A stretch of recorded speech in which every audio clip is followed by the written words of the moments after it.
নমস্কার বন্ধুরা, আমি তনু আর তনুর রান্নাঘরে আপনাদের সবাইকে স্বাগত জানিয়ে আমি আবারও একটা নতুন ভিডিও শুরু করতে যাচ্ছি। তো বন্ধুরা, আজ এমনি স্পেশাল কিছু রান্নাবান্না নয়, আজ আমার বাড়িতে যে একটা ছোট্ট খাওয়া দাওয়ার আয়োজন ছিল। আমার খুব পছন্দের দেওর আর আমার যা, এদের দুজনকে একটু বাড়িতে খাওয়ার কথা বলেছিলাম, তো তাই জন্য বেশ রান্নাবান্না করতে হয়েছিল। তো সেগুলোই ছোট করে আপনাদের সাথে একটু শেয়ার করছি। আর আজকের মেনু হচ্ছে আলু দিয়ে পাতলা পাতলা করে মুরগির মাংসের ঝোল, এদিকে আছে ডিম ভাপা, আর আছে মাছ ভাজা, আর মাছের মাথা দিয়ে ডাল, আর এদিকে ছিল কাঁঠালের বিচি ভর্তা। তো বন্ধুরা আসুন আর দেখে নেই আমি কি করে কেমন করে রান্না করেছি। এই সব রেসিপিগুলো আমার চ্যানেলে এর আগে থেকেই সুন্দর করে দেখিয়ে দেওয়া আছে। তারপরেও আজকে ছোট্ট করে আপনারা একটু দেখে নিন আমি কিভাবে আমার পছন্দের দেওরের জন্য রান্নাটা করলাম আর আমার জায়ের জন্য। তো বন্ধুরা, এই যে আমি কড়া বসিয়ে দিয়েছি, মাংসের জন্য আলুগুলো লাল লাল করে ভেজে নেব। এ তো আর কিছুই বলা লাগছে না, কিন্তু শুরুতেই বলে দিচ্ছি বন্ধুরা, প্লিজ আমার চ্যানেলটা একটু সাবস্ক্রাইব করে দেবেন আর পুরো ভিডিওটা সম্পূর্ণ সময় ধরে দেখবেন। তো বন্ধুরা, আলু ভেজে তুলে নিয়েছি, এবার সেই তেলে দিয়ে দিলাম পেঁয়াজ কুচি।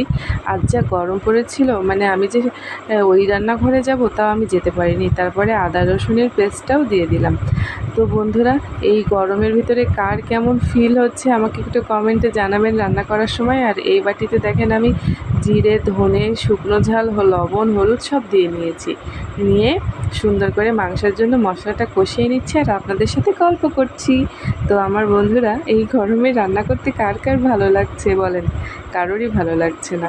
আর এই যে দেখেন আমি মাংস নিয়ে নিচ্ছি, এটা পোলট্রি মুরগির মাংস। তো এটাই নিয়ে নিলাম, বেশ এখানে 1-1.5 কেজি মতো আছে। তো ভালো করে কষিয়ে নেব। আর আমার মাংসের কালারটা একটু দেখতে পাচ্ছেন বন্ধুরা? এই গরমে এত তেল ঝাল, উফ! গরম তো গরম, কিন্তু পেট বা চোখ এরা তো তা শুনছে না। টাইম মতো খিদেও লাগছে, আবার চোখে যদি দেখতে ভালো না লাগছে সেই তরকারিটা খেতে ইচ্ছা করছে না। তো মাংসটা কষিয়ে নিচ্ছি ভালো করে। আজকে রান্নাটা খুব সুন্দর করে করার চেষ্টা করছিলাম, কেননা আমার দেওর আমাকে খুব প্রশংসা করে আর ওর কাছ থেকে আমার প্রশংসা শুনতে ভীষণ ভালো লাগে। তো যাই হোক বন্ধুরা, ও প্রত্যেক দিন আমার রান্নার সামনে দিয়ে যায় আর আমার রান্না দেখে আর মানে খুব প্রশংসা করে। তো যাই হোক, ডিম ভাপার জন্য দেখেন আমি ডিমগুলো ফাটিয়ে নিচ্ছি। ওর কাছ থেকে প্রশংসা শুনতে ভালো লাগে বলে মানে আজকে চেষ্টা করছি মন প্রাণ দিয়ে ভালো করে রান্না করার। তো বন্ধুরা, ডিমগুলো ফাটিয়ে আজকে ডিম ভাপাটা করব। তো ডিম ভাপাটা আগে একদিন ভিডিওতে আমি দেখিয়েছিলাম টিফিন কৌটায় করে, কিন্তু আজ একদম টিফিন কৌটা ছাড়া খুব আরও সিম্পলভাবে যাতে আপনাদের ডিম ভাপাটা করতে সুবিধা হয় সেটাই করছি। দেখেন, ভালো করে লবণ আর জিরে গুঁড়ো দিয়ে ডিমটা ফাটিয়ে নিলাম। আর ঝালের গুঁড়ো দেবো না, আমার ছেলে বেশি ঝাল খেতে পারছে না। আপনারা চাইলে এখানে ঝালের গুঁড়ো বা কাঁচা ঝাল দিতে পারেন। তো এই দেখেন এরকম একটা পলিথিন নিলাম, এই পলিথিনে করেই আজকে করব ডিম ভাপা। মানে টিফিন কৌটার থেকেও দারুণ হবে এবং অনেক ঝামেলা কম।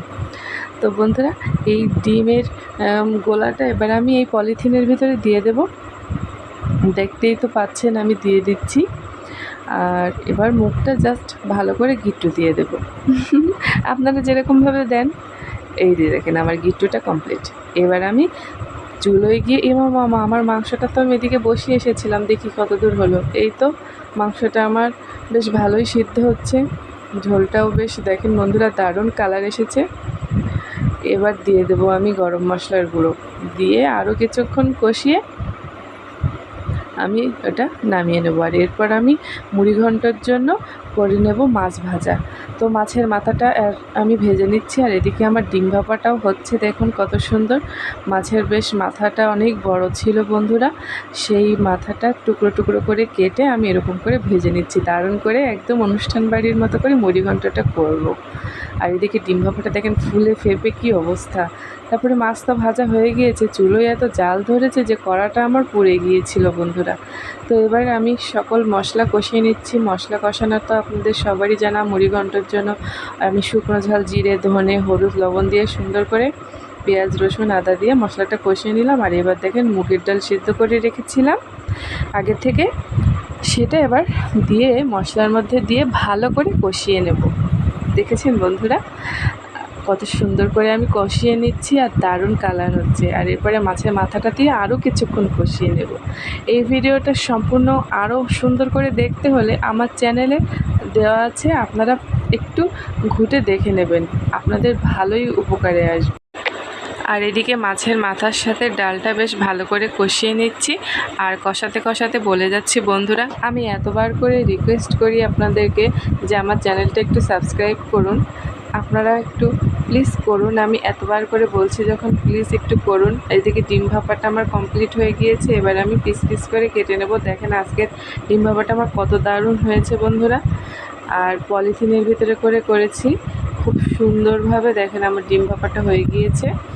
আর এভাবেই আপনারা করবেন পলিথিনের ভিতরে করে, আরও ভালো হবে। চাইলে টিফিন কৌটার উপরে করতে পারবেন। দুইটাই দেখিয়ে দিলাম, যার যেটা ভালো লাগবে সে সেভাবে করবেন। আর এরকম সুন্দর করে টুকরো টুকরো করে নিচ্ছি। তো বন্ধুরা, আমার হয়ে গিয়েছে ডিম ভাপার জন্য ডিম কাটা। আর এদিকে আমার ডালটাও বসানো ছিল। আর এবার আমি সামান্য গরম মশলার গুঁড়ো দিয়ে আরও কিছুক্ষণ ধরে নাড়িয়ে চাড়িয়ে নেব। মুগের ডালের গন্ধটা দারুণ বেড়েছে। মাছের মাথা দিয়ে ডাল হলে আমাদের বাড়িতে আর কিছুই লাগে না। বড় কোনো মাছ দেখলে আগে আমি ডালের কথা ভাবি। তো যাই হোক বন্ধুরা, আমার মতন কারা মুড়িঘণ্ট পছন্দ করেন কমেন্টে জানাবেন। আর এদিকে আমার ডাল হয়ে গিয়েছে, নামিয়ে আমি ডিমটা ভেজে নিচ্ছি। দেখেন বন্ধুরা, আমি ডিম ভাপাটা পিস পিস করে এনেছিলাম, এনে সুন্দর করে লাল লাল করে ভেজে নেব। আমার রান্না তো প্রায় শেষের পথে বন্ধুরা। এই গরমের মধ্যে সেই সকাল থেকে রান্নার জন্য তোড়জোড় করছিলাম। আর এবার তো আমি মশলা কষিয়ে নিয়ে ডিমটা দিয়ে দিলাম।